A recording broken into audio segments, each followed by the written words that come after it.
Welcome, Earthlings! From the minds of Dylan Oltoft and Rob McNabb, we bring you Laughing on a Prayer! That moment when Geralt has no money for a whore at the brothel and spots Roach with a lot bigger butt than he used to have. Fuck. Oh, that was perfect. I wish I had a deeper voice. Apparently, you need to stop wanking. Apparently, well, I am a big wanker, so don't fucking quote that on me, everyone. Apparently, there's studies that say men that abstain from wanking apparently do develop a deeper voice. It's to do with your hormones increasing your testosterone because you're not releasing as much as you used to. So, if you stopped wanking for like a month, you'd have a deeper voice. Really, I don't know if this is true or not. It's probably like a myth that like gladiators and shit like wouldn't masturbate before a fight because then they've got like more. Muhammad Ali wouldn't have sex like 6 weeks before a fight. Really? Yeah. 6 weeks? Fuck me, no wonder he's so good. Again, it's all about trying to manipulate testosterone and get your hormones. Like someone that hasn't had sex for 6 weeks, they're going to be a bit jittery and a little bit more.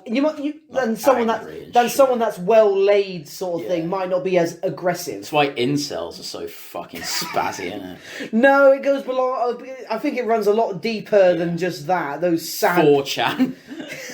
Is that still around? Yeah, I haven't heard from 4chan in ages. That's like the vampire on the internet. If you think, like, if you hear anything, like, sort of, kind of, like, dodgy or bad, it's probably come from 4chan nowadays. To think 4chan used to be Tumblr. Yeah. Then Tumblr got rid of all of its porn and everyone went to 4chan. And then 4chan... and 4chan... Just let the big fish eat the little fish, and I carry apparently on some paddling. really fucked up shit on 4chan. Yeah. Apparently some of their shit's worse than on Rule 34. Yeah, it's because it's like 4chan's like just a fucking chaotic wasteland, apparently. Which sounds oddly appeasing. Imagine going somewhere where there are no rules. You yourself... It's sort of like, Pinocchio as a kid going into... I can't remember what they called it. That little kid where they could smoke and drink and fuck and all that sort of thing. Yeah, the circus and shit like that. I don't remember them fucking, but... no, I was just being facetious. Pretty much, you as a rule-abiding person opened the door into, like, I guess you could imagine it calling it, I don't know, what you call Jeffrey Dahmer's Wonderland, or something like that. How would you describe Jeffrey Dahmer's Wonderland? I mean, maybe, but I feel like Jeffrey Dahmer's kind of made a name for himself. People on 4chan haven't. Hello there. Got that 3-minute opening there, and we did one quote related to what the episode's about. And we pissed. Fuck! And we pissed off 4chan. Don't joke about that because there are sad virgin hackers there that will DDoS us or whatever they call it on 4chan. No, they can do that, can't they? Even like hackers can like find your IP address and I don't know, send you an email of a dick or something. What? Just their face? Hello there, everybody, and welcome to the next episode of Laughing on a Prayer. My name is Dylan Oltoft, and this is Robert McNabb, and today we're going to be talking about a very special man. Not just any man. Great men have come in the past. We've had Martin Luther King, Abraham Lincoln, Alexander the Great, and Leonidas. Those are my top 4 off the top of my head for some reason. But this is a man that's greater than all of them. You might even say he's a man of the super variety. But not just in that. He is a man that stands upon the throne of me and Rob and all others like us. Yes. He is the king of the nerds! The King of the North! Sorry.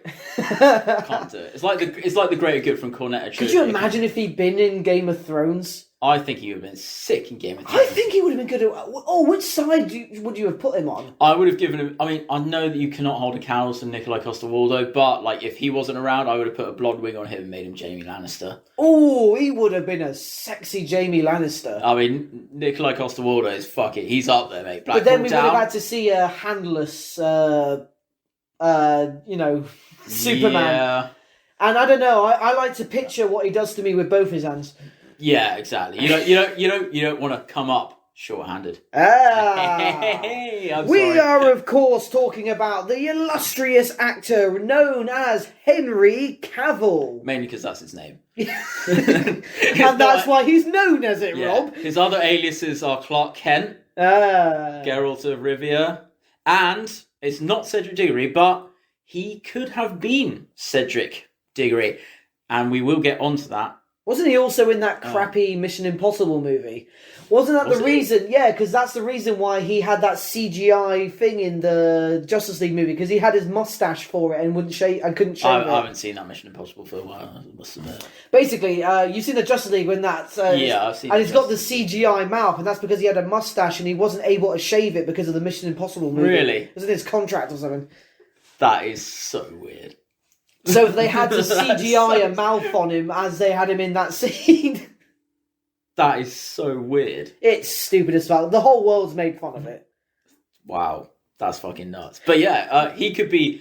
I mean, we will get onto this, later. But he could have been Cedric Diggory in Harry Potter, but Robert Pattinson got the job. And as we know, Robert Pattinson is now Batman, and Henry Cavill is Superman. If you're all watching this a few months from now and the Batman movie that Pattinson had starred in has bombed... I don't think it will. It looks pretty good. Yeah, we recently saw, just before this podcast actually recording, we saw the recent trailer at this time that Warner Brothers had released for it, and it had some interesting elements to it. I'm excited for it. Dylan, obviously, if you've been listening, Dylan is a... Batman slut. Yeah, do Batman fans have like a fan base name? I call myself a bat slut. Oh, but do they have like a fan base name? Like Potterhead? No, not really. They should have one. Bats Under the Sun? Or... Bats Under the... Well, no, he works at night, doesn't he? Exactly. But anyway, back to Rob, speaking of upcoming things, are you looking forward to the next season 2 of The Witcher? I absolutely am. Same here, actually. We've been waiting for, what, a year and a half? When did it come out? It's way longer than that. I swear it was before the pandemic. Oh, no, it definitely was. Before the pandemic, so we've been waiting a while. Because obviously a series has to become popular before they even greenlight the next season. Yeah, 2019 was when it came out. Woo! 2019. Oh, man, that's nearly 3 years ago. How fucking old am I? But the reason we are talking about the illustrious Henry Cavill is because he's a little bit of a personal hero of mine sort of thing. He, as I said before, as we mentioned in the opening, Henry Cavill is referred to as King of the Nerds because he is both Superman from DC's comics Superman. He is Geralt of Rivia from The Witcher, also a popular game series. He is known as an avid PC gamer himself, quite renowned for actually, during the pandemic, he uploaded a video of himself actually constructing a gaming PC. And he is a top table gamer for games like Warhammer, which Rob is very... Although he does play Custodes, which they're just Mary Sue's. But... We'll get into that in a sec. And in the past, he is also a WoW player. That is World of Warcraft, something I have also played. Little fun fact, he almost lost the role for Superman because he almost missed a call for his audition because he was raiding in World of Warcraft. Really? Yes. He almost wasn't Superman because he was trying to kill Illidan Stormrange. That's cool because also, little fun fact is that... Corpse Grinder, the singer for Cannibal Corpse, is also an avid World of Warcraft player. I bet he plays a gnome in the Alliance. I bet you. You'd think he'd be the Horde or something. He does. He's got a tattoo that says "Fuck the Alliance." I believe, or he says that on stage. He says "Fuck the Alliance." I haven't played WoW in a few years, but it was genuinely. He's got the Horde. He has a Horde tattoo. For the Horde. Yeah. Anyway, so two people that, we enjoy, both World of Warcraft players. Although I've never actually played the game, so Dylan is definitely going to have to fill you in on World of Warcraft. And I said, Henry Cavill has expertise in areas that tickle both of our fancies, while being front and centre prominent in a lot of popular nerd media.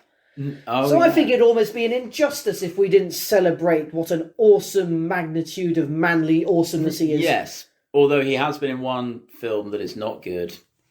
It's Enola Holmes. That film's not good. I didn't see that. I remember you telling me about it. Yeah, don't. He plays Sherlock Holmes, but imagine if Sherlock Holmes didn't have any of the super sleuth powers that he has. Didn't Will Ferrell do a thing like that with his? Yeah, it's called Holmes and Watson, and that was actually worse than Enola Holmes.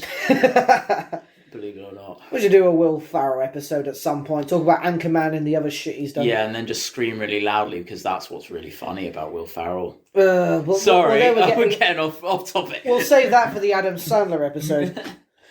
Happy Gilmore was pretty good. That's the first one everyone brings up to defend. I liked Click as well, actually. Click. A little thing my partner will be very surprised that I'm admitting here. Click made me cry. It's sad, man. The bit when he's in the rain and he's dying, I cried. I fucking sad, cried. Man.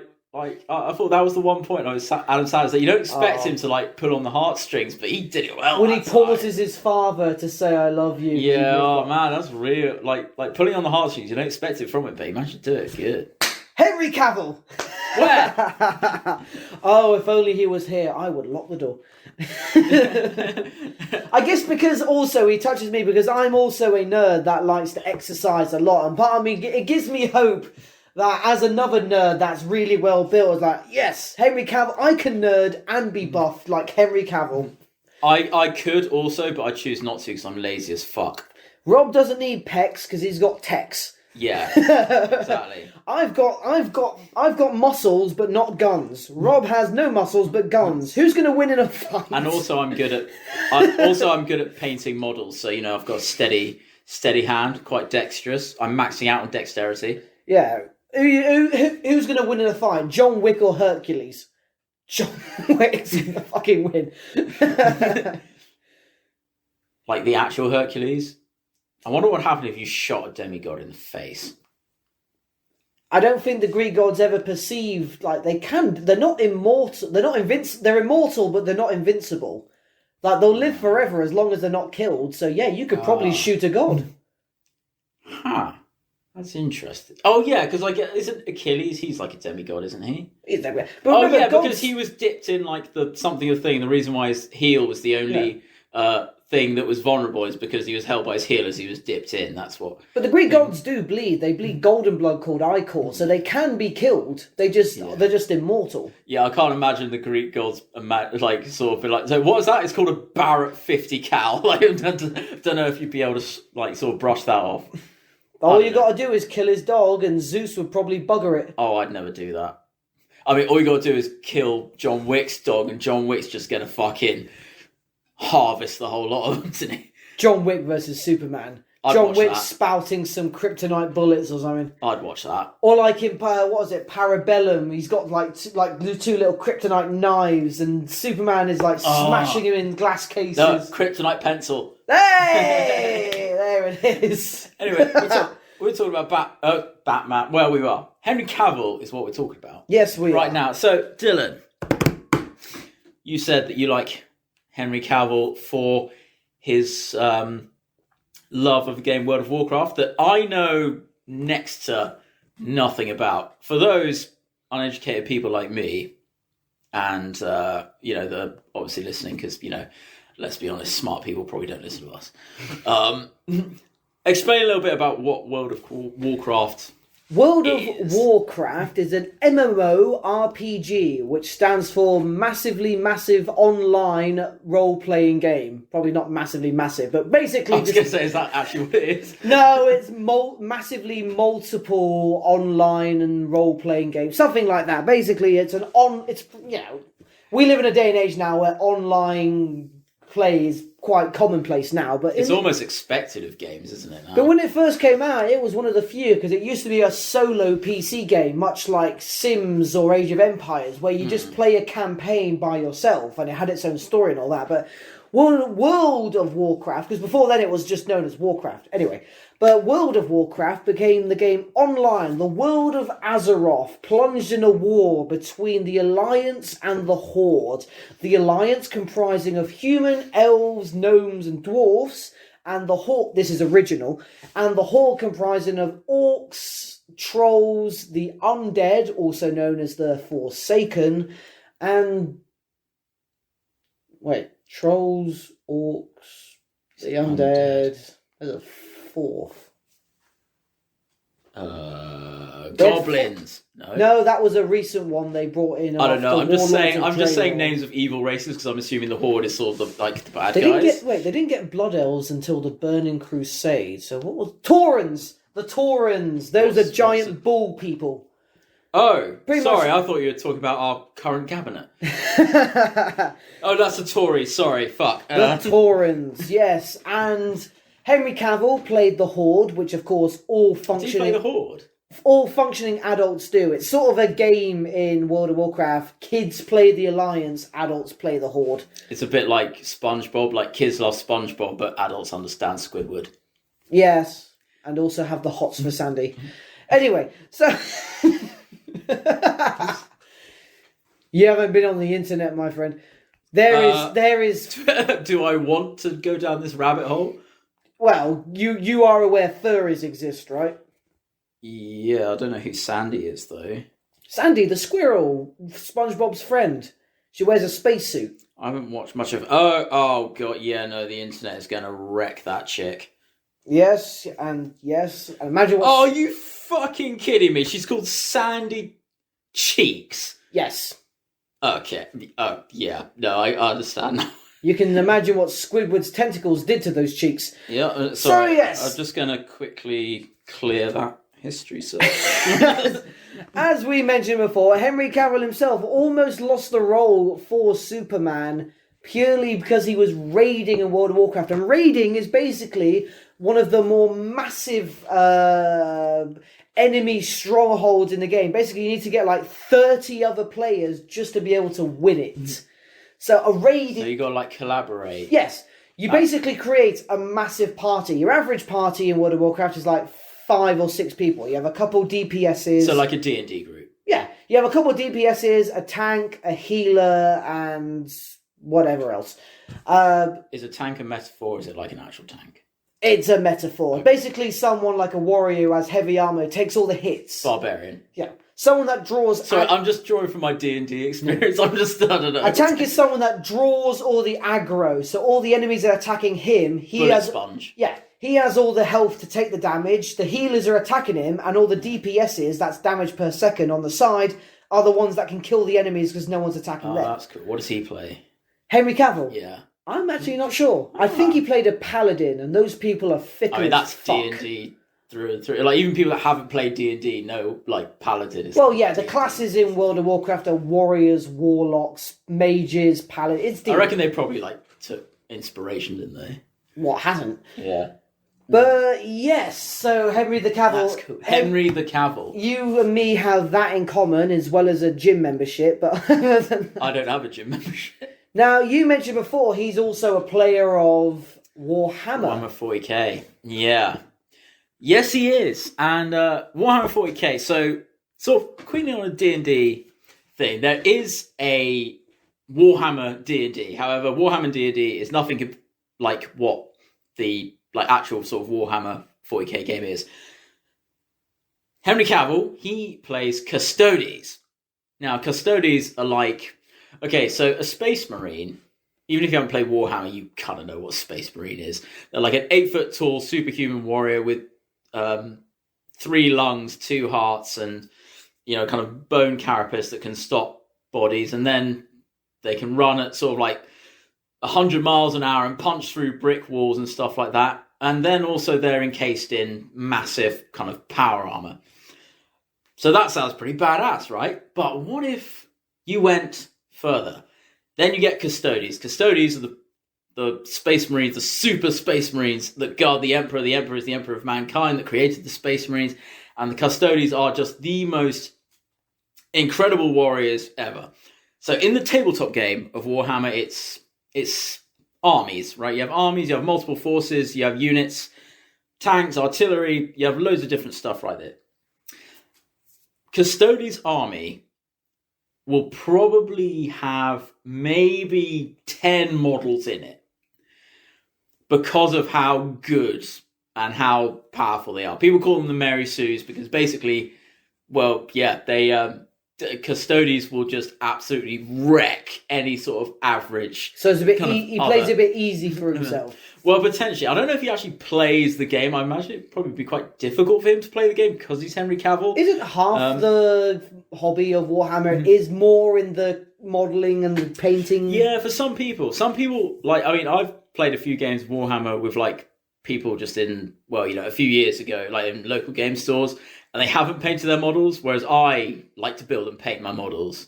Like, I actually don't, like, I don't play a game with unpainted models because I'm just, I like that. That makes no sense to me, yeah. Why would you not paint them? Whereas some of them are like... Are you even into Warhammer? Yeah, like, some people just like the game, and they don't paint their models, but I'm just like, So is even it if that good a game? Again, without painting it? Is I it guess worth it? if you're...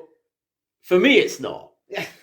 Because like I've been to like a game where I've had a model that I know is really good, but I haven't finished painting it yet, so I didn't take it, and I lost the game, got absolutely crushed, got absolutely fucking wrecked by a guy with grey plastic models that weren't painted. But I was like, you know what? I still feel I've won like a moral victory here. Yeah, you sound like someone that's actually into Warhammer. Yeah, and because part of it again, like Warhammer is like your paint jobs. Like some people. It's a good feeling, like if someone comes over and like they ask to like look at your model, like look at your paint job, they're like, "Oh, can I have a look at that?" And you're like, "Yeah, it's cool." But anyway, I think Henry Cavill is probably more into the painting side of it. But on this table itself, while we're recording, I can see some off in the eye there. I've got 1, 2, 3, 4. I've got 5 different models on this table that are from different heights. I've got Lord of the Rings, I've got Bolt Action, I've got Warhammer 40k, I've got Black Powder, and I've got D&D. I like this powerful looking motherfucker here. That's a Space Marine. Space Marine Primaris Chaplain, Blood Angel. He looks a bit like Azrael from Batman. The white and the red there in his armour and stuff with his hood and shit. I mean, that's what Blood Angels are. They're kind of like, imagine vampires, like, in the kind of 40k universe. Like, they drink the blood of their enemies and they then sort of kind of suck in their enemy's power when they drink their blood. They're basically like vampires. They drink blood. They love blood. Anyway, yeah, so I imagine it'd be quite difficult for Henry Cavill to actually play a game of Warhammer without being interrupted because, you know, he's Henry Cavill, unless he's got mates to do it as well. I think he's probably more into the painting. And to be fair, his painting is really good. He must get some free time. Yeah. I don't know if he has a family or anything, but... Yeah, I'm not sure. But there's one interview where he's like... he's doing an interview with someone. He sees, like, a thing... sort of like a chandelier or whatever. He said, "Oh, that looks like Blackstone Fortress," which is like that's a Warhammer sort of thing. And literally, like my Instagram was just filled up with that basically for like a whole week of Henry Cavill acknowledged Warhammer 40k. Oh my god! I do like that one thing with the interviewer. He's talking like, "What do you think's better, Game of Thrones or this and that?" And Henry Cavill paused, like I said, "The Lord of the Rings." Well, yeah, obviously. It's like this fucking like 20-year-old interviewer was referencing like modern things, and then Henry Cavill like decided to enlighten him on the grandfather of modern fantasy, which is Lord of the Rings. Yeah, I mean, before Tolkien, elves were only seen as the fucking Christmas elves, and then Tolkien like came and 3 made 3 foot tall with body up, and then you have any elves you know that look like humans but with pointy ears. Thank Lord of the Rings for that. Oh yeah, and basically like any sort of like orcs and shit like that. I mean, Tolkien is the granddaddy. He is the granddaddy of it all. I do love that Henry Cavill, because maybe he grew up with it as well, Lord of the Rings, because we were quite little when it first came out, and he's not too much older than us. I think he's like 36, I think. He's so about 10 years our senior, I think. I think I was like 8 when I first saw The Fellowship of the Ring. So he might have at least been like 15 or 16, because I'm 27, so not too bad. And obviously Lord of the Rings took over the world, so regardless of if he was in his early 20s or anything, like he still would have seen it and probably fell in love with it. Oh yeah, so how old is he? Oh, he's 38. So definitely... Holy shit, Mark Wahlberg is older than him. Yeah. Do you know what's also weird is that, you know Peaky Blinders? Yeah. Is that Cillian Murphy is actually older than Paul Anderson. So like Tommy Shelby's actually, in real life, is older than Arthur. I think the facial hair is what sets that apart. Yeah. Like I bet if Arthur shaved, he'd look young. Yeah. But yeah, no, so he's 38. So when Lord of the Rings came out, he would have been like he would have been a bit older than us, but definitely in the demographic of all that. So Warcraft as well, when that came out, because that came out like a long time ago. Yeah, in comparison, I guess. I imagine the Frozen Throne probably came out round about when he started getting into it. Yeah, and I think so he is. People say he is within our generation. I think it's more appreciated because he's not one of those pseudo nerds. Like, let's be honest here. Do you really think Chris Evans or Robert Downey Jr. or Tom Holland are like comic book nerds or have anything? Some of them might be. I don't know. Like, let's be honest here. Like, there are so many celebrities that are pseudo nerds. Oh yeah, like what is it they do? Like they pretend they wear like t-shirts of like superheroes, like they have no idea who they are, like because nerds are trendy now. But Henry Cavill, I don't like gatekeeping, but he's he's actually one of us. I think he definitely wears his nerdiness on his sleeve though. Like, you think he sort of takes advantage of it? No, like he's open. Like good. Like some of them, like maybe they are. Like maybe Tom Holland is like a massive nerd, but maybe he just keeps it private. I don't know. But Henry Cavill I feel like is a like nerd open. though wouldn't, because nerds think nerdy shit is cool as fuck. Like, how much of an insufferable weeb am I? Because I like my nerdy Japanese. Yeah, but shit. you always but you don't hide the fact that you enjoy it though. Exactly. Do you? So I think that's like definitely a good thing. But maybe they do. I don't know. But again, like if you're like, it's like Daniel Radcliffe or whatever said that like he was like self-conscious about himself for a lot, but then he was like, oh wait, I'm Harry Potter. It's like if you're a nerd, you'd be like, oh, I'm fucking Spider-Man, I'm Thor, I'm Captain America. Do you think Daniel Radcliffe has ever actually read the books? If you had to take a moment and think about it. No, I think he has. No, he did. He did read them, I think. I seem to remember he did read them like on set though, when he was like alongside his own fucking script. Paul Glad doing that. Some of those books were chonky motherfuckers. Yeah, Order of the Phoenix is by far the longest. I knew that Henry Cavill was already a fan of The Witcher because he played the video games and read the books. And as someone that's played Witcher Wild Hunt, good God, I wonder if Henry Cavill can play Gwent. Mate, I'll be honest. Witcher 3, most of my time was taken up by playing Gwent. I'm not gonna, those were the dialogue options: have sex, kill. Do you want to play Gwent? I don't know what that says about me, but I was like, kill someone, have sex, play Gwent. I was like, play Gwent. I'm not it was a good game, wasn't it? Yeah, exactly. That's why Witcher 3. That is. It was like fantasy Yu-Gi-Oh. Yeah, Witcher 3. That's literally basically my entire life. What I did, I just played Gwent the whole fucking time. But he did that. So you imagine. I think this is not fair.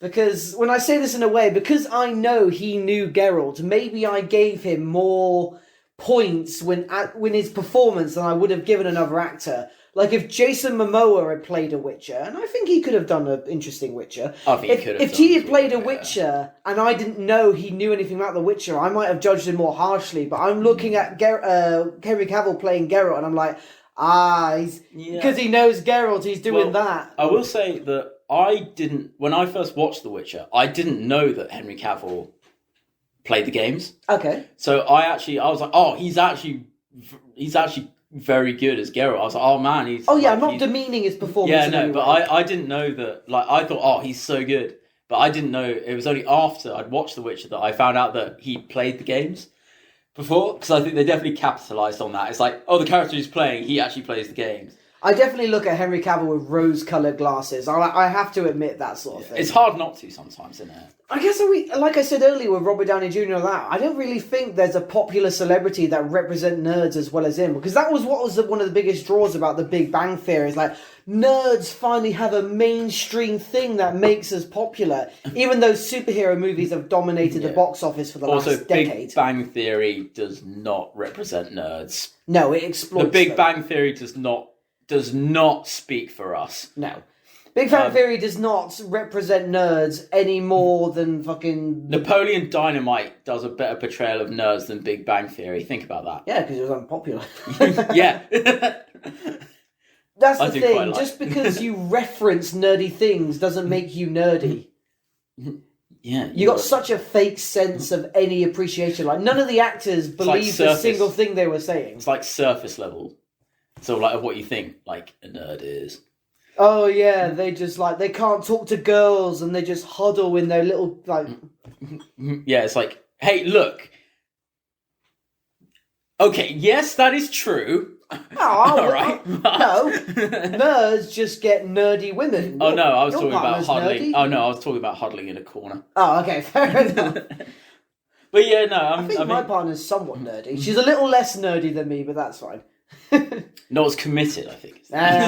She has things she's nerdy about herself. I think there is definitely like nerdy, like there's different aspects of it in there, and I think definitely going back to what we were saying about like Henry Cavill is that potentially like surface level. If you just met him, you probably wouldn't think he was as like a nerd. No, exactly, because he doesn't present himself like stereotypes exist for a reason. Yeah. Okay, yeah, cool. Like he doesn't look like one, but the fact he is one, and then he's attractive, well groomed, and exactly. buff. Yeah, exactly. Like, and that's like the stereo. That's like the antithesis of I what only have people one think of those three. You got long hair. It's not ungroomed though, is it? Look at my scraggly beard, and like I am not well groomed, and I'm not attractive. You got Why do you think I grow the beard to hide the face? I mean, I think I should say it's like there's a difference between like scraggly bit, but you're not like unwashed, like the stereotype of some nerds are. If I took my hairband out, I would look like Captain Caveman's been tangoed. Yeah, but like like the stereotype of like the neckbeard weave of like being like you're not that though. That's more the negative stereotype of like the gatekeeping elitist nerds. Yeah, but like you're not that though. No, of course not. like So anyway. I hate people that talk about if like some random fuck is wearing a band t-shirt and they're like, name 3 songs. It's like, fuck you. It's like why? Let them wear the shirt. Yeah, maybe it's just you realise the band got the money that even if they don't know the band still got the money because they bought the shirt, and that's free advertising for the band. So what are you bitching about? Also, maybe they just like they're the a look fake of the shirt. fan. Fuck you. It's like maybe they just maybe they just like the shirt. Maybe it looks cool. How shit has cool design art? Yeah, to be fair, that sometimes happens. Like in Warhammer, like with which army you get. It's like so like different sort of editions of different armies come out. So it's like, oh, you're suddenly playing this army that got massive buffs and stuff like that. Oh, you're just like you're just like not really like committed. It's like, well, maybe it's like maybe it's like with me. It's like, oh, this was years ago. But like I collected Blood Angels, I still do. I collected them like for a bit, and I had like quite a sizable army. But then their new codex came out, and they, to be honest, they were very powerful and very good. And I went to play a game, and the guy was like, "Oh yeah, playing Blood Angels, yeah, everyone else is." I was like, "Mate, hey, look," I didn't say anything, but I was like, "Yeah, but I bought this army. I bought this army before they were good." And whatever, but I didn't say anything because I was like, I do not want to get into this. Before I gave it up, an exact similar thing happened in Yu-Gi-Oh! Because obviously people could choose between 1,000 different decks. But every now and then, the company Konami would release this new deck, and obviously, because they wanted everyone to buy it, what did it do? Oh, yeah. Defeated every other deck. So everyone would go and buy that deck. It's marketing. Excuse me, whenever you saw someone with the newest deck that was out, I was like, oh, you just bought that because it can defeat every other deck, you fucking noob. Yeah, no, everyone... And there is a degree of that, because you don't want to buy the newest, trendiest thing. If you genuinely have a love for the game, you'd want to mould your choices around why you love it. I mean... I played dragons, but that's because I'm a dragon simp. I'm tattooed in them to fuck. I think the only tattoos you have, every tattoo you have is of a dragon. So far, yes. Yeah. I mean, like with me, it's like I'm a bit different. I'm like a rule of cool guy. I like how the models look. If the model looks cool, even if it's shit, like I prefer to have that than like something that I don't like how it looks, that even if it's good, sort of thing. Because again, I'm an artist. I like it. But anyway, so we talked about Henry Cavill's nerdy kind of side, his hobbies, stuff like that. Shall we talk about some of his media? Or? Let's talk about some of his media. Superman or The Witcher? For me, Witcher. Okay. I'm a massive. I'm kind of into that. I'm a massive Lord of the Rings fan. Game of Thrones. I like that kind of medieval kind of style and environment. that kind of story thing. I like superheroes. I do. But given a choice, I prefer kind of swords and shields versus capes and I guess superpowers. That's just me. But Witcher, I very much enjoy The Witcher. I'm looking forward to season 2. I need to rewatch season 1 because I haven't rewatched it in a while. I need to prepare myself. I'll admit something a bit guilty of. Because I've rewatched The Witcher a couple of times now, I find myself actually skipping over the scenes with Ciri and Yennefer. I kind of just want to watch Geralt. If I'm being honest, I've watched it all. I've watched it all a couple of times. And a lot of bit of the Ciri stuff and Yennefer is kind of boring. I kind of just want to watch Geralt.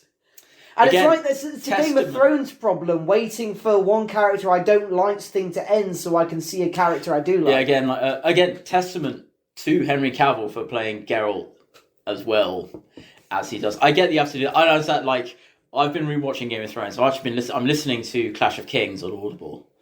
We're not sponsored by Audible. But I've been listening to Clash of Kings. But we're open to offers. Yeah. Oh yeah. Speaking of World of Warcraft and the raid, this is sponsored by Raid Shadowless.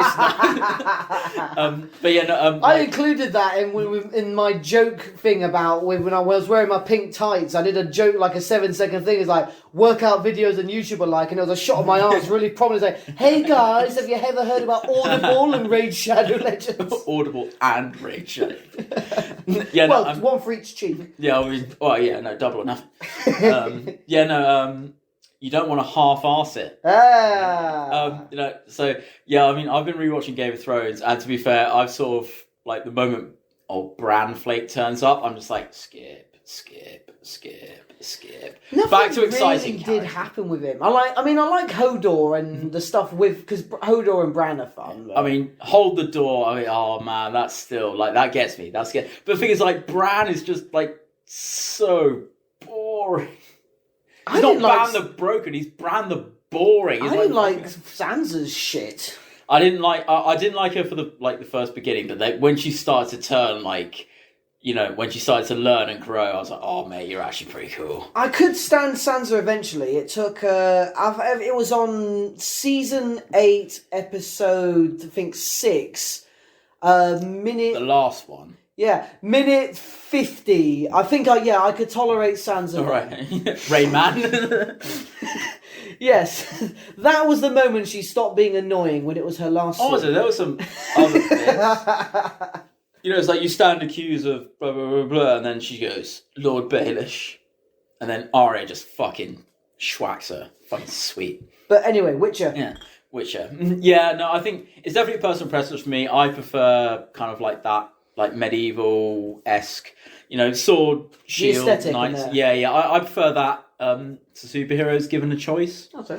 But that's just me. That's just me. I know superheroes would be a cool idea to explore. Oh yeah, have we done that? Imagine a medieval Batman, like he's wearing knight's armor and shit. Oh man, that would be fucking sick. Oh, you know how we did? I mean, we've got the thing. We've got the poster that George made. Yes. Maybe one of our episodes should be like sort of medieval superheroes. I love trying to create them. Yeah, trying to create a film concept, but with medieval superheroes. We should. I love that. That would be a cool episode. Right, let's write that down. You should write that down. I can't write. Done. You're tattooing it, yeah? For those of you who are only hearing that, I just drug my fingers along the table here. Yeah. We record on a table while naked. So yes, You love the medieval aesthetic. Anything else about The Witcher? I will say this, and I know that there's I know that people kind of find Jaskier annoying. I think he's cute. I actually don't find him that annoying. You need someone energetic against someone like Geralt. Yeah. I know some people find him very annoying. I like how sassy he is. He's like a gay best friend. I sort of, yeah. I do. I actually quite like him. Even though he's a bit of a... not a dick, but... Oh, I thought you could say a bitch. Yeah, a little bit of a bitch, I get. I like that episode He's where a bit there of are a pussy, those but... two black female warriors he's trying to hit on, and that old man that turns out to be a dragon. Oh. Do you remember that one? It turns out to be like a rare gold dragon and all that. And there are those two warrior women and the old man that falls off the cliff. Yeah, and to be fair, I do enjoy the Toss a Coin to Your Witcher song. I like it. We've heard the metal versions and the orchestral to be fair, versions. I only listen to the metal version, I'll be honest. I've had an idea in the back of my mind for months, wanting to do a parody version of that song called Toss a Coin to Your Ginger. I will eventually when I have a spare bit of time, because I've got like fake armour and a sword and stuff, so I reckon I think I bought you some of that fake armour. Yeah. Toss a coin to your ginger. Hater of sunshine. It needs a bit of writing. I've done a few parody songs. Check out my WAP parody. Anyway. Yeah. On TikTok, if you're brave enough. Oh, fuck, it is on there, isn't it? Check it out on Facebook. I prefer there. It's on the internet. It's there forever. Your grandchildren will probably not thank you. Oh, they won't care. When people... It's like, oh, look... We're not the only person that calls him Daddy. Anyway, Henry Cavill... You won't believe the Thursday comments I have on that fucking video. I can imagine. The most popular comment is apparently, "Oh cool, brackets, puts phone in left hand, close brackets." You say as if that's a bad thing. Yeah, but it came from a guy. So? Was it Henry Cavill? I hope so. Yeah, me too. I wouldn't be offended. Yeah, me too. No, I wouldn't. I'd be flattered. I'd send in that comment, "Hey," but with 3 Ys. Oh, 3 Ys? So yeah, you like Witcher aesthetic and all that. You're gonna rewatch it and all that. So you don't mind the series. You said you like Jaskier and all that. Obviously, one of Jaskier's most prominent episodes is the bit where he gets ill because of the gin. Yeah, yeah, it is. I mean, again, we're talking about Henry Cavill. I think I do agree with you that. I mean, I haven't seen it, but I don't have any like particular sort of like vivid memories of enjoying like Ciri and Yennefer hugely. I guess maybe when she's sort of in the magic school, I kind of remember that, but I don't... There's not much rewatch value on that, though. Yeah. You watch it once and it's like, okay, and then you rewatch it again, it's like, ugh. And you're sort of like, oh yeah, I know what happens. And the fact is, nothing happens. You see a little bit of magic, but nothing really happens. Yeah, At least when you rewatch Geralt, that fight in the town square against those 4 guys, yeah, you've seen it 100 times, but it's still fucking awesome. Yeah, no, and I very much like it. I do like the, like, and also the fact that it's like done in like one shot. Oh, it's so good. The choreography is... Yeah, exactly. There are actually like sword experts that have watched that scene and complimented it. Oh yeah, absolutely. Because I've, it's very easy. Because I sort of noticed that it's very easy to like do quick cuts to make fights more interesting. But like if a fight or a scene is just done in one shot, I kind of noticed that, and it's just.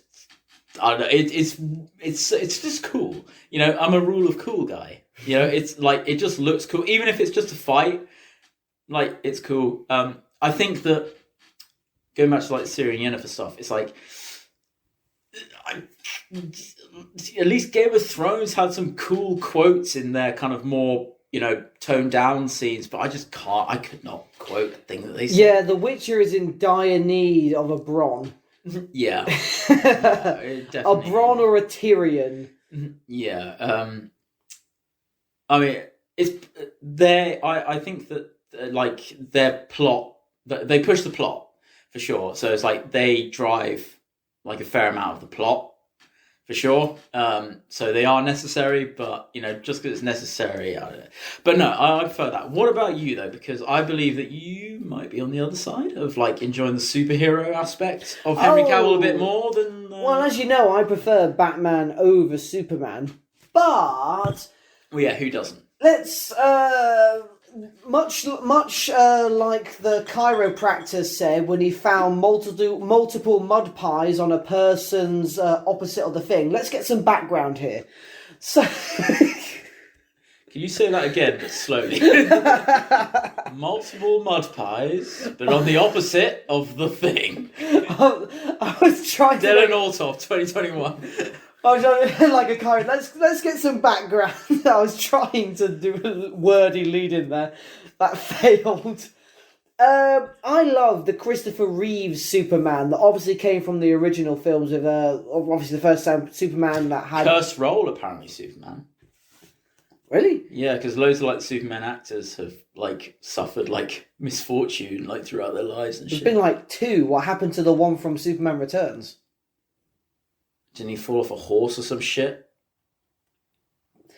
I mean, is that like a correlation versus causation thing? Once he's done the role, anything bad that then happens to him is attributed because of that role? Or... Oh wait, no, you carry on talking. I'm going to look this up. Alright, so basically, obviously, I've lost my phone. Christopher Reeves was an amazing performer for Superman. Interesting fact, the opposite of Christopher Reeves is Christopher Walken.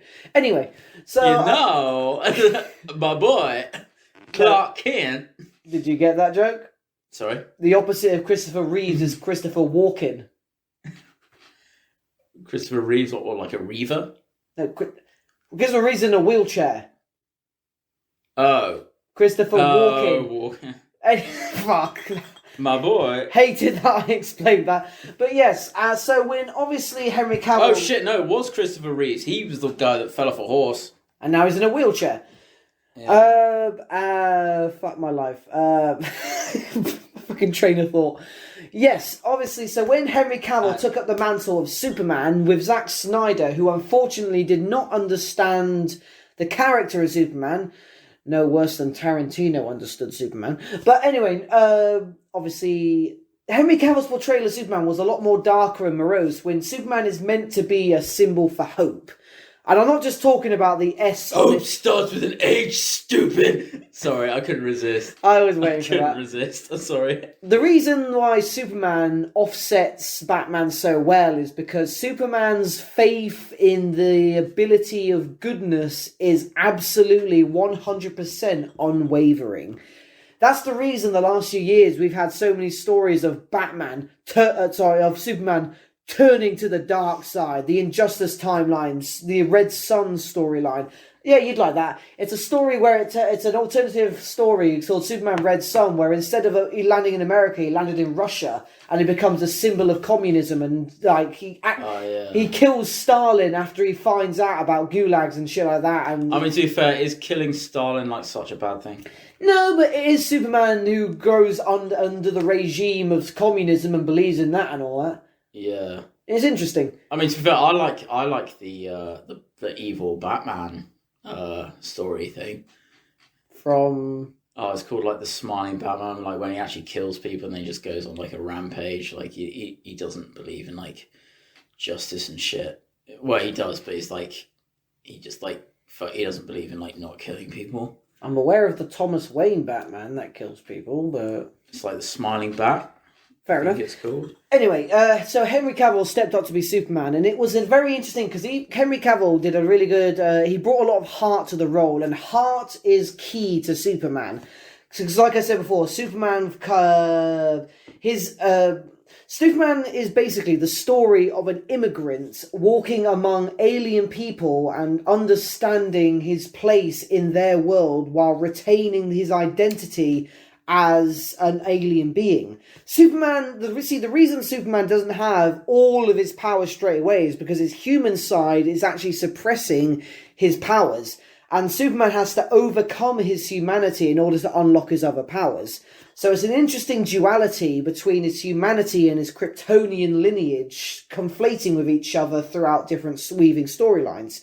It's his humanity that gives him his goodness and sense of morality, and his Kryptonian lineage that gives him his superpowers and his ability to do absolutely everything. But as we know, absolute power corrupts absolutely. So when absolute power meets absolute humanity, that is the interest where Superman comes from. And I think Henry Cavill really portrayed that well, especially when he was a kid growing up, learning with his powers. And that moment with Zod I've been going for a while. When the ship was crashing and Zod said to him, oh, by the way, the actor that played Zod was fucking adorable. I always found like the name Zod seemed a bit, I don't know. They couldn't change the name. Yeah, I know they couldn't change the name. It's like Zod. I don't know. I think they could have come with something with a bit more grandeur, maybe, other than Zod. It sounds like Sod. Yeah, but it sort of sounds like Sod. Like, but that's an exclusive British thing, though. Americans don't have Sod. Yeah, maybe. Oh. Well, sodomy, that's where it comes from, isn't it? That's where it comes from. Yeah, sodomy like comes from Sodom. It's like sodomy. Sodom and Gomorrah. Yeah. Which I believe sodomy used to be a crime at one point. Well, yeah, anal sex, because of Sodom and Gomorrah. It's homophobia and all that. Anyway. No, it's hatred of anal sex, which is wrong. But so fun. Anyway. Yeah, well, it's not wrong, but... Oh, yes.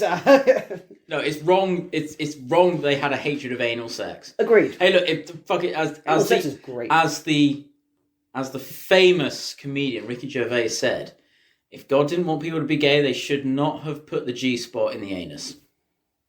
There are G-spots all over the body.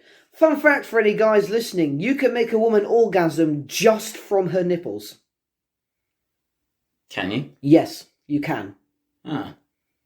Stimulated the right way and done proficiently, you can make a woman orgasm just from her nipples. But it's much easier just to, fuck her. Yes, very true. That's right. Sorry, I've just got this thing. Alright, so it's like it's called The Batman Who Laughs. It's a version from Batman, Earth 22. Is it that one where he's got spikes around the eyes? It's a multiverse. I think I've seen a picture. He's got spikes around his eyes and shit.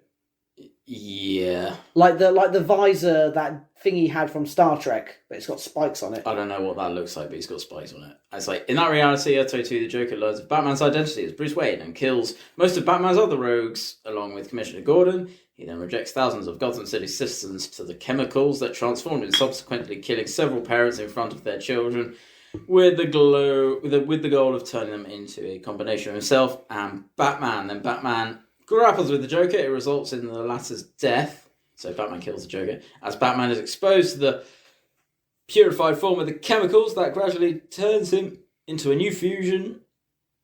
Into a new fusion of Batman and the Joker. One with Bruce Wayne's intelligence and physical strength, and the Joker's psychopathy and warped sadistic sense of humour. Wait, that was the plot of the Arkham Knight. Apparently it comes from Earth 22 in the Dark Multiverse. Do you know? I can't keep up with every bit of apparently that's what the Batman... And then Superman's Curse. So it's... This is very quick. But it's... the curse is frequently associated with George Reeves, who starred in Adventures of Superman on television from 1952 to 1958 and died of a self-inflicted gunshot wound at the age of 45.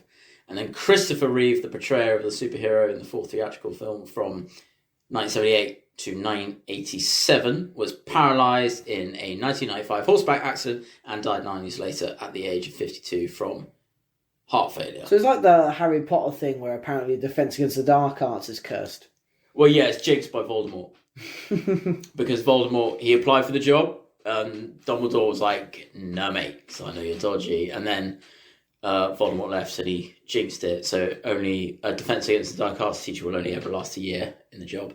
Is jinxed. I don't think we've done that for any other teaching role. Like, what was it Flitwick did? Like Charms. Imagine jinxing that. It's a really shit fucking staff job or something like. Yeah, I'm gonna jinx Charms. It's like, really? I mean, that's kind of a Voldemort thing. That's almost ironic in a way. Jinxing Charms. Yeah, jinxing Charms. Anyway. God damn it, Rowling. We can. I was talking about. I forgot completely where I was. You were talking about Superman. Dualities, humanity, Kryptonian, blah. I've got a question. Okay. So you've watched the Superman films because you're a DC guy. Yeah. I've watched Man of Steel, I've watched Justice League, and I've watched the Zack Snyder cut of Justice League. Yes. So, could you, sort of rank them? Sort of one being the highest, and then, working down, what is your favourite, sort of Superman? Batman v Superman, and then Zack Snyder's Justice League, and then Joss Whedon's Justice League. Why is Joss Whedon's Justice League the bottom? Because people seem to like that one a lot.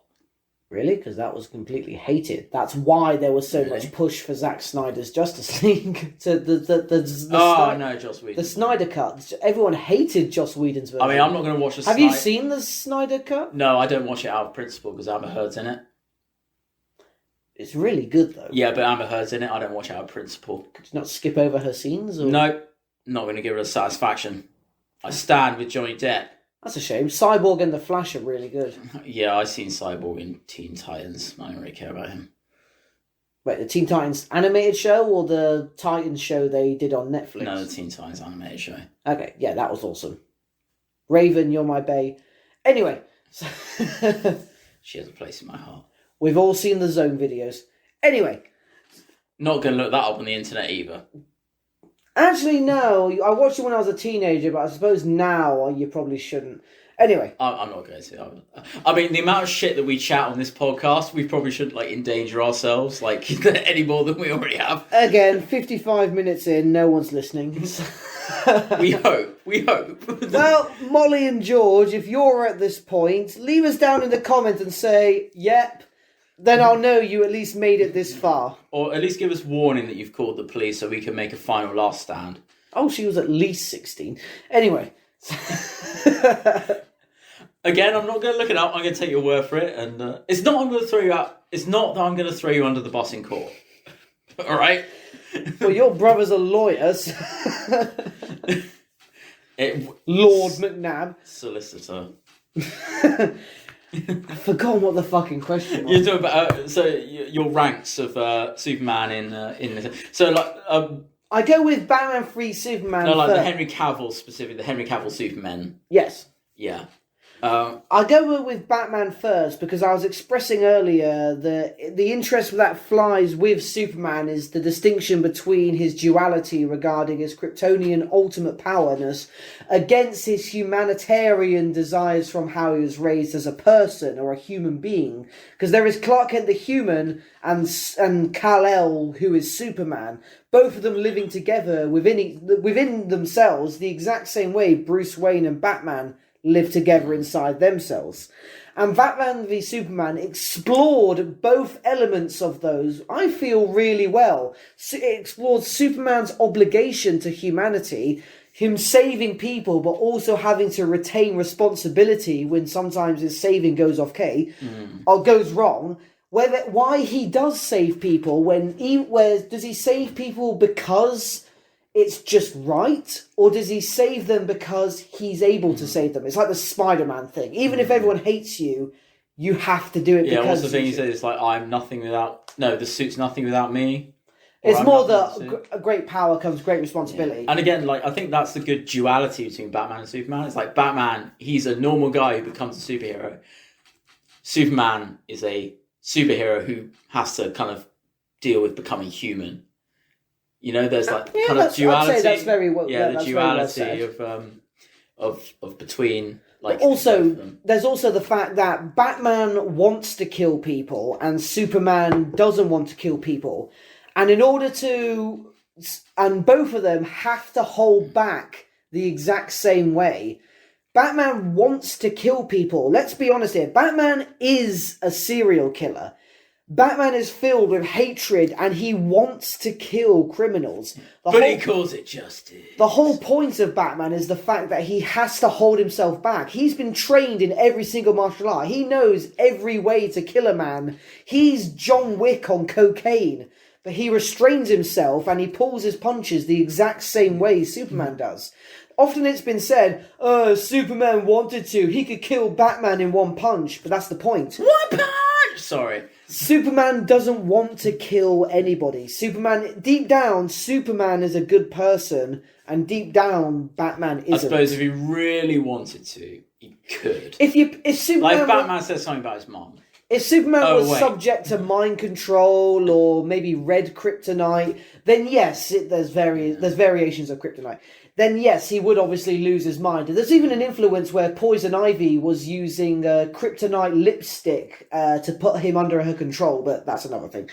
Anyway, So Batman v Superman explored all of those interesting themes, and Henry Cavill played the part as Clark Kent the reporter, reacting off Batman, for example, branding people and not finding out that those brands were having them killed inside. And it was interesting enough to see Henry Cavill portray Superman as Clark Kent debating justice at the exact same time as Superman administering justice as Superman. So in that movie, both Clark Kent and Superman were pursuing themes of justice in their own way, based on their own background. Clark Kent as a human and Kal-El as Superman. Yeah, products of your environment, isn't it? Exactly, which is a big theme of Superman.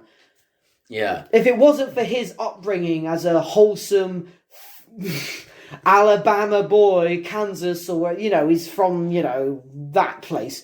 I mean, I've never been to Alabama, but I don't. When someone says Alabama, I don't think of the word wholesome in the same sentence. Texas Chainsaw Massacre, but you get what I'm saying. That's Texas, though. It's different. That's why Batman v Superman is up there, because it has all of those elements really well explored. Whereas Man of Steel is after that because. It's not fair to them, but they only establish it. But they have to because it's the first one. Yeah. It's weaker by default because they're a product of their own existence. Yeah, I feel again... It's not fair, but it just is. Yeah, again, I think Henry Cavill definitely... I think Superman... So Superman as a character and Superman films, kind of as a whole, Man of Steel's...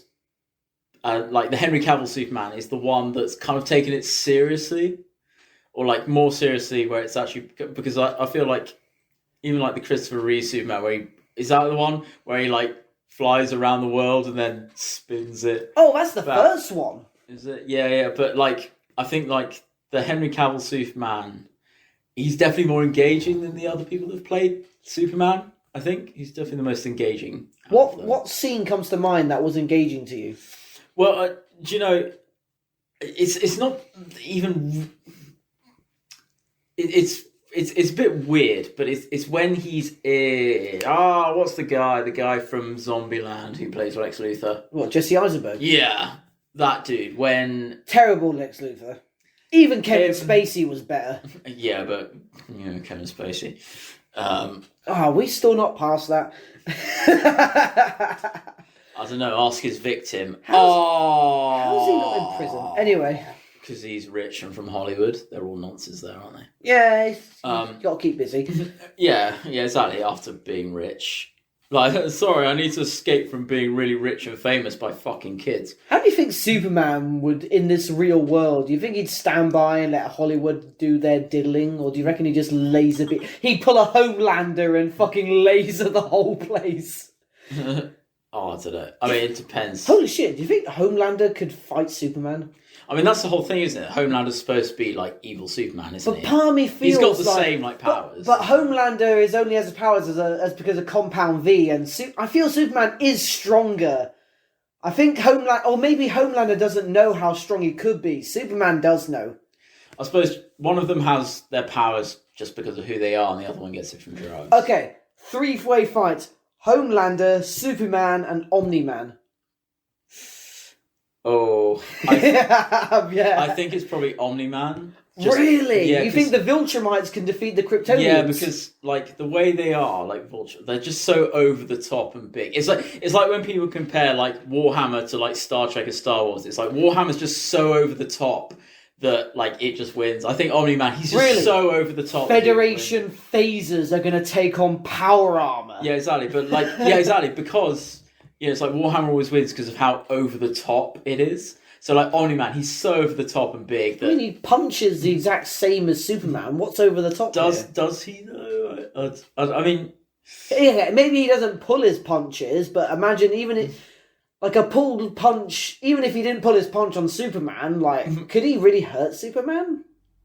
I don't know. I mean, he's basically, again, he's kind of evil Superman, isn't he?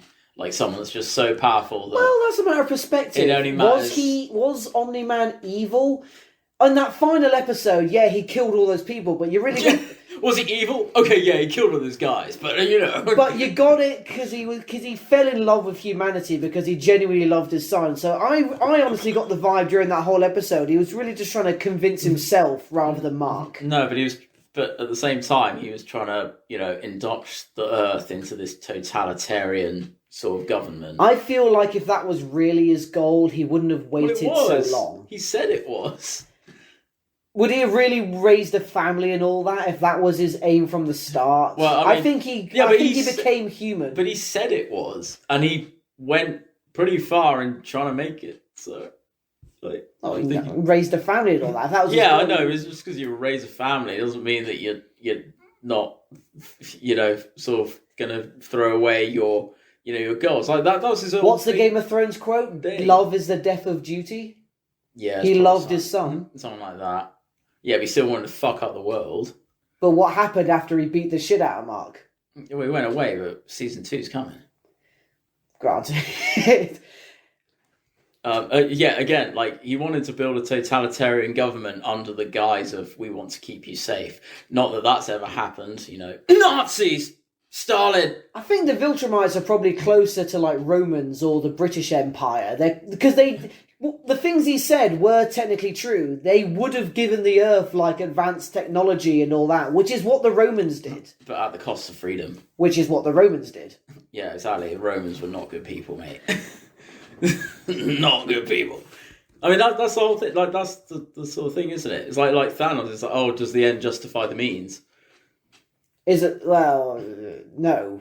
Yeah, exactly. It's but it's easy to say no when that's a decision that doesn't affect you. What do you mean? It's easy for you and me to say no because we have neither power nor responsibility. But imagine you're the leader of a country and you have to make a decision like that. And there are consequences no matter what decision you make. And some people supersede that sort of thing. The current generation will help me. But maybe, that's what Thanos was thinking. Down the line, the next generation will be able to appreciate the sacrifice I made and shit like that. Yeah, but that's what everyone thinks. Yes, it is. That's what everyone thinks. I think that generally the idea of having to, it's like you say, it's easy to say, it's like because of your privilege. Yeah, it's where, but yeah. Anyway, But no, I like how Henry Cavill portrayed Superman. I thought he's the most enjoyable. He's the least goofy Superman. Do you agree with him snapping Zod's neck? That was a really divisive moment. I mean, I don't think I know enough about Superman or Zod to kind of care. I think that sounds a bit cold, but I just did not care when he killed him. I was like, oh, he's the bad guy, and he's dead. Good, so he's got more balls than Batman. Because Batman is like, oh, I won't kill you. I'll just let you murder thousands of other people. Joker. It's like, no, fucking grow a pair and fucking kill the cunt. Well, realistically, couldn't Batman... Like in The Killing Joke. Look, that was the only time that you could actually see Batman's balls through his suit. He wasn't fucking pussy. Realistically, there are hundreds of ways for Batman to win. Put him in a chemically induced coma, cut off his arms and legs, but keep him alive. You could just shoot him in the face. Don't be a pussy, just pull up a gun. Yeah, it's... What's that old joke like Batman saying? If you kill a killer, the same number of killers in the world stay the same. The Punisher says that's why you don't stop with Yeah, one. exactly. The Punisher. The Punisher would fuck up the Joker with this. I'd love to see a Universes Cross comic where the Punisher comes to Gotham, learns about the Joker, and is just befuddled how no one's killed him yet. How he's like, you have a freeze guy, a plant woman, and a whole bat. How has no one killed this clown? This guy's got a girlfriend. Oh, hey, Deadshot, mate, give me a call. There are supervillains round every street corner. How has no one murdered this clown that has a kill count above 1,000? There is a guy with fear gas. You might enjoy this little tidbit. There is actually a comic storyline where the Joker was actually planning to blow up an orphanage, but a lot of Gotham supervillains grew up in orphanages. So actually... Yeah, because Batman probably, inadvertently killed their parents. Maybe, but there's a moment where Joker was actually found tied up on the steps of the Gotham PD, there was fear toxin in his veins. He was like plant wound. Basically, all the Gotham villains heard he was going to do that. Fucked him up. Because they all grew up in orphanages like Scarecrow, Poison Ivy, and Penguin, all that. Absolutely said, no, you're not doing that. Which is just kind of cool. Yeah, it's kind of cool. I do like it when like there's like sort of like where it's like, oh, look, even that's there's even that. Oh, it's in like one of the Batman animated like episodes where the Joker's like, it's like I'm brave enough to fight Batman, but even I don't mess with the IRS. Oh yes, that was an interesting episode. Basically, a crime boss had died and told Joker that he'd left him $10 million. But it turned out he'd only left him $1 million, and the other $9 million were making fake money. Yeah. So by the time the Joker blew through the first $1 million, he then saw the rest of the money was fake, but the IRS wanted his tax for the inheritance. Yeah, exactly. It's like, I'm crazy to take on Batman, but the IRS, no, thank you. So he had to figure out how to come up with the inheritance tax. Funny shit. And there's a whole video of the gangster saying, so by now you've probably blown through the first $1 million and realised the rest of the money's fake. So I guess the last laugh's on you. That's some funny shit. Yeah, the gangster trolled the Joker. I do like also. We're just talking about Batman at this point, but I do like how like the Joker is. I feel like not recently. Well, yeah, not recently. Like people have taken the Joker like really seriously, but I like the Joker that's kind of funny. Yeah, that's sort of the point of him, that he Nicholson is funny. And Ledger were funny. Yeah, exactly. Like they're even the Killing Joke. He was a funny fucking Joaquin Phoenix. Even Joaquin Phoenix had a few moments that made me laugh. Yeah, like but that film is like when the dwarf and the heavy guy came to visit him, and he stabbed the heavy guy, and the dwarf is like, "Yeah, you can leave. I'm not going to kill you." And obviously, the dwarf can't reach the locks. He's like, "Oh, sorry." Yeah. I mean, that's I got a more lot of inadvertent laughs. Yeah, I mean, that's more like sort of situational stuff. But like when the Joker's actually like making jokes, because it's kind of weird that that's his name. When he was on the Warrior show, he was kind of funny. Yeah, I think that like he wasn't taking himself seriously. No, but I think that film took the Joker like character very seriously. Do you think maybe it's more the hype that went around the film? No, I've seen the film twice. I think they definitely took him very seriously, because they took him from like just villain that enjoys what he does to downtrodden person that's, you know, that hashtag 4chan, one bad day away, Elliot Rogers, whatever the fuck his name is. Well, it was a character study sort of thing. Yeah, but I think I like the Joker that that's kind of like he's a bad, terrible guy, but he's like funny at the same. He's bad, but he's twisted, but he's funny at the same time. Well, the internet put that on the Ledger Joker. We were given a guy that looked like he just enjoys the chaos. Yeah. So what did the internet do? Oh, he's a former soldier with PTSD. That's a fan theory, isn't it? That's the thing. People have to find reason. They're afraid of unexplained chaos. So we were given the Heath Ledger Joker, where it was like, I just like doing crazy shit. And we saw that, and we're like, no, that doesn't make sense. He must be like a former soldier or something. Yeah, I mean, people like we refused to accept. He was definitely. I think Heath Ledger's Joker was definitely the Joker where people started taking the Joker like way too seriously, and you know, again, I think that's because that Batman series took Batman seriously. I think the last film before Batman Begins was the fucking George Clooney Batman and Robin. Yeah, and we went straight into like serious, gritty sort of Batman. Yeah, and I mean, you know it, like, was it 2008, 2000, up to like 2010, people would put like some sort of edgy quote with the Joker's face in the background, and you're like, bro, like no, honey, no. Like, you don't keep your enemies close for no reason. You keep them as a bullet shield. I see that shit with like, people also do that with like Peaky Blinders, like Tommy Shelby. They put like it's like, mate. I see like, that. Yeah, he's sitting in a chair with a fag in his mouth. Yeah, and he's like, whatever. you don't know your true friends because your true friends are not. Oh. And the thing is, it's even become a hashtag. It's like hashtag Tommy Shelby never said that as well, which I think is fucking hilarious. But yeah, no, people started taking it serious. But I like the fun, like the Joker that sort of has like things like that dumb like IRS thing. It's like that's like he's the crown prince of crime, and yet he's worried about the IRS. Like that's funny. You know, I wish he could be like more. Also, Jared Leto. Sorry, I didn't mean to use that sort of language on this podcast, but anyway. Yeah, Henry Cavill's a cool guy. I'd love to meet him. Yeah, I feel like we haven't really talked about Henry Cavill hugely. We have a lot. We talked about Superman, Geralt, his nerdiness and all that. Yeah. Quick thing, Rob, if you, we'll end it with this. If you ever met Henry Cavill, what would you say to him? I would like, mate, what would I say to him? Honestly, yeah.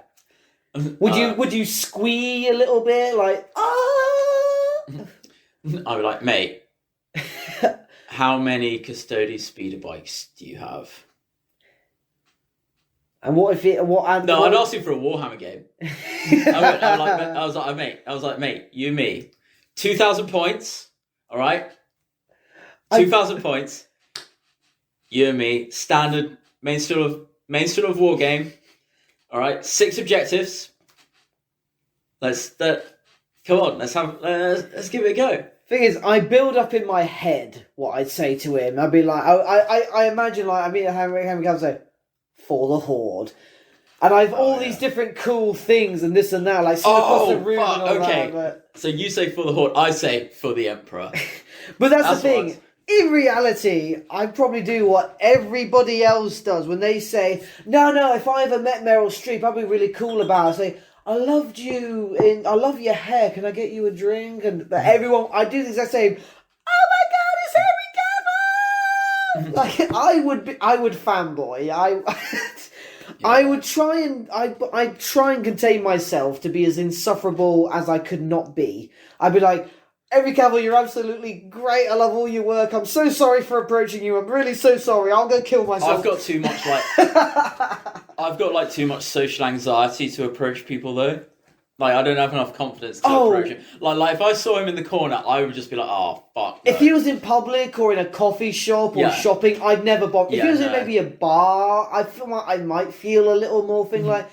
I wouldn't want to sit down. I'd never sit down at his table. I'd like, hey, sorry to bother you, mate. Like, I absolutely love your work. You're an amazing inspiration to me. Have a good night. If he was at like a convention or something where he's like expected to meet people, yeah, sure. But like, if I just saw him in public, I'd be just like, nah, leave him alone. Like, I'm very repressed as well. I'd never liked to bother him if I thought I was bothering him. Yeah. Although I think something that I would like to do at some point in my life is like. Meet a celebrity that everyone thinks is a dick and just pretend that I don't know who they are and just see how they react. Like, do you know who I am? You? I feel like maybe Ricky Gervais might be like that. Excuse me, do you... No, James Corden definitely would. I want to piss him off at some point. Isn't that the karaoke car guy? Fat puss. Big puss. No! Gavin and Stacey. I was about to say, I hear that trend at Christmas every now and then. People run about that twat face sandwich.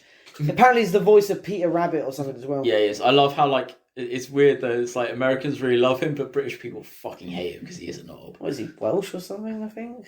Hello? Like, no, what is he? Not Welsh. He's in Gavin. He's a prick. Fuck him. Yeah. I mean, no, I don't want to do that. Hello, I'm James Corden. I'm in a taxi. Shall we sing some Beyonce? It's like he does the voice of what every American thinks British people sound like.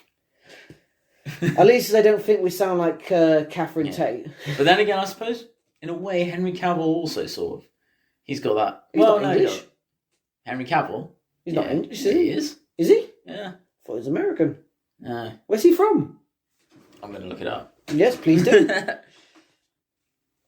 But yeah, I think it would be so cool. Obviously, they'll never do it because of the DC universe. But could you imagine, like in Witcher Season 3, if Jason Momoa was like maybe an evil Witcher or something like that? He would so pull off their armour and swords. He was St. Helier Ballywick of Jersey? That's weird. Where's that? The southwest? I have no idea where that is. Hang on, let me have a look. You sure that's in the UK? Yeah. It's one of those Jersey Isles. Oh, the Jersey Island. Oh, the Jersey Isles. Oh, fuck. Yeah. Fair enough. Went to Stowe School. Good. Known for Superman. This is a crime. This must change. to the yeah. Right, we've gone over our mark by quite a fair little bit now, so we better wrap up. Yes, we should. Henry Cavill, keep up the good work, mate. We're looking forward to Witcher Season 2. Don't fuck it up. And if you're down for a game, mate, 2,000 points, name the army. I can do Guard, I can do Nurgle, I could do a few. Alright, if you're down for a game, definitely, hit me up. We'll have a game. And if you ever need a gym buddy, feel free to let me know. I'm happy to be a spotter anytime. Or World of Warcraft. I haven't played that in years. Be my gym buddy. But also, World of Warcraft, you've got to have another entrance in there. All right, ladies and gentlemen, let us know if you like Henry Cavill, The Witcher, Superman, and let us know if you don't like Enola Holmes. But, I mean, nothing against Millie Bobby Brown. She's great, but that film is not good. But, ladies and gentlemen, boys and girls, and everyone in between, until next time, you've been listening to Laughing on a Prayer.